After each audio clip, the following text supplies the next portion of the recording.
going to go back a few days. I've got some of these that I didn't pick up last time, so we'll cover those. Beaner Schnitzel. I've scoured for your information. I've not seen. Oh, okay, the question is, would a lilac be produced when the dog is, she's asking about pied, and she wants to know whether the S locus, the spotty locus or the pied locus would affect whether you'd get lilacs or not. The answer is no. Remember that these genes are all independent of each other. What the spotting locus does, or the S gene, is if you have a dog that has two copies, SS, it's a pied dog. And whatever color is there is also part of that pied dog. So a fawn dog that becomes a pied dog would be a white dog that has patches of fawn on it. And the amount of patches of fawn can vary to the point where it could be an extreme pied, where it has virtually no fawn on it whatsoever at all. You may not even be able to see any of it, and that dog will look absolutely white. It won't be cream, because that's a cream dog, so rather a different thing. It's white. So the answer is it doesn't stop the other colors from showing up. It just hides the colors in the place where the white is. I hope that makes sense. Okay, next one. I've got to get to my side screen here. Come on, screen. Oh, get out of there. There you go. Annalise Scott says, I've got a few puppies in my litter that little blood in their stool. They also look constipated. I give them a little pumpkin olive oil.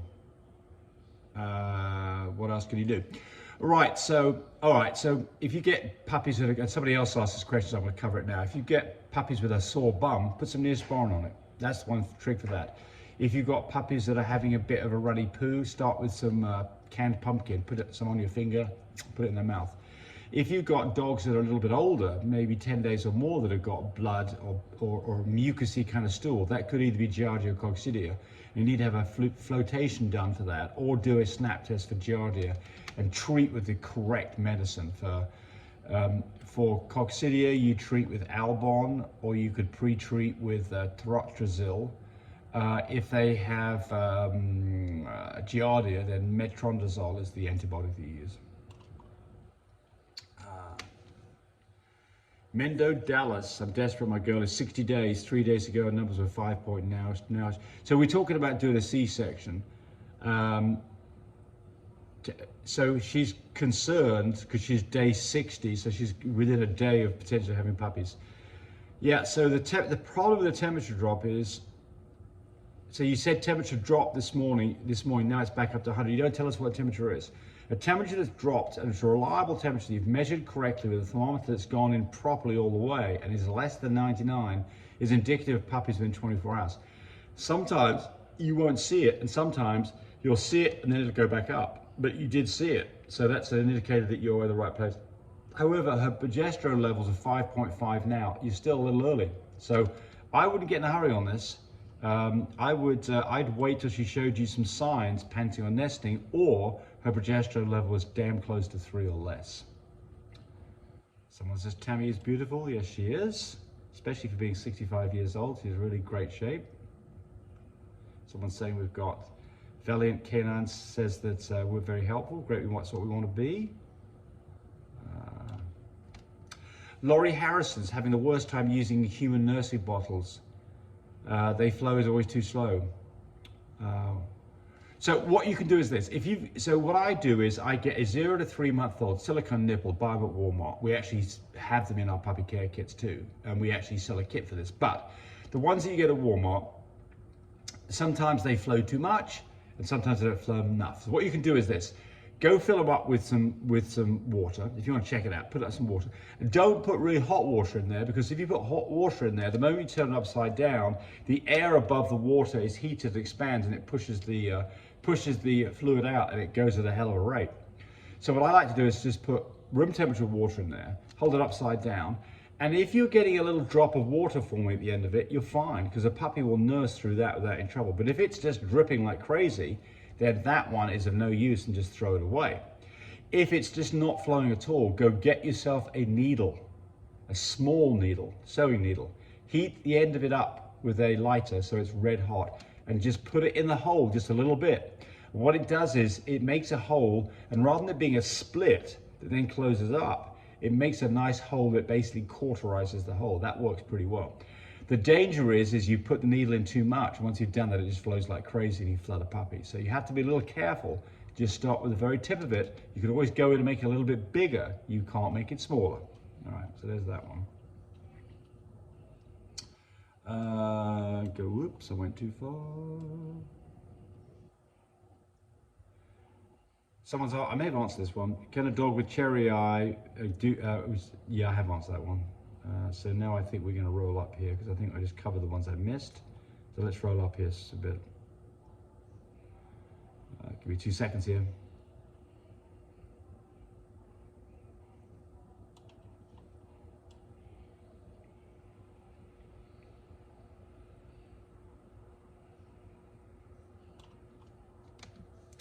Frenchie for the win. Hey James, talking about some puppies that we had. Are these puppies from a visual to a carrier or 2 carrier breedings? We're always breeding full fluffies to either full fluffies or to visual carriers. So if you breed a full fluffy to a visual carrier, you'd expect to get half full fluffies and half visual carriers, which is exactly what we got on that litter of 4. We got 2 full fluffies and 2 fluffy carriers. The other litter that we've got going on, that was litter of 6, and they were a non-fluffy bred to a full fluffy, and we got all fluffy carriers. Marielle Viveros, I have a blue tan that carries chocolate male and a double chocolate brindle female. What color should I expect? Well, you bred a chocolate to a chocolate carrier, you get half chocolates. And since one of them is a brindle, it'll get chocolates, chocolate brindles, brindles and fawns. So you'd expect to get, in a litter of 4 on average, 1 fawn, 1 brindle, 1 chocolate brindle, 1 chocolate.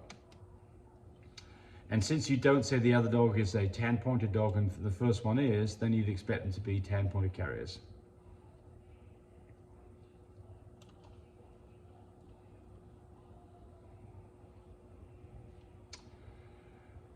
Valley Girl, I've been rescuing dogs for 9 years.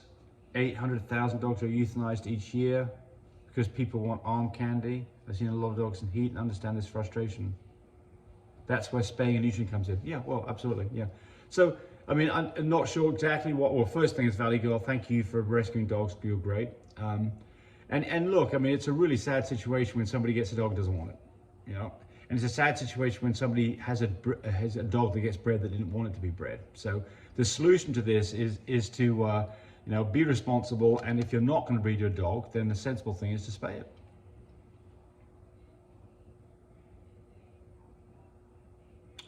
D says, I can pretty well promise you that a dog in full-blown heat only wants to get pregnant. I think you're right.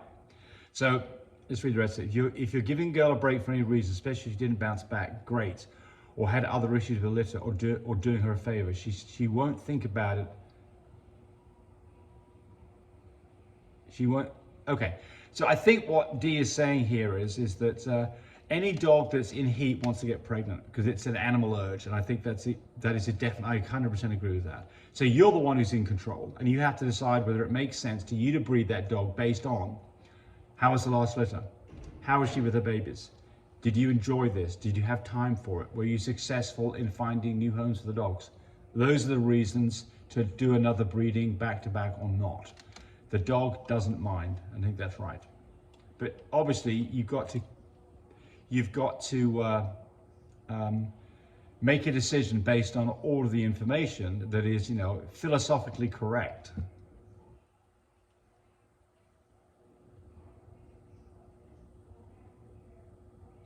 Okay, a bit more there.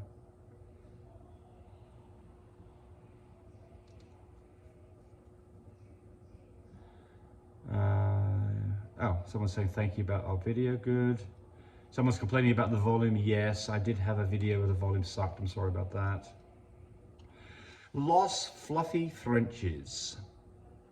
The dog with AYATDD must have KYKB and only needs 1 copy to be expressed. I think they're commenting on something that I said, but I'm going to say what I think you're talking about. A dog that has a copy brindle will not express very clear tan points, if at all. A dog that's AYAT that was not a brindle would be a fawn version of that dog. So a little d blue, AYAT would be a fawn dog.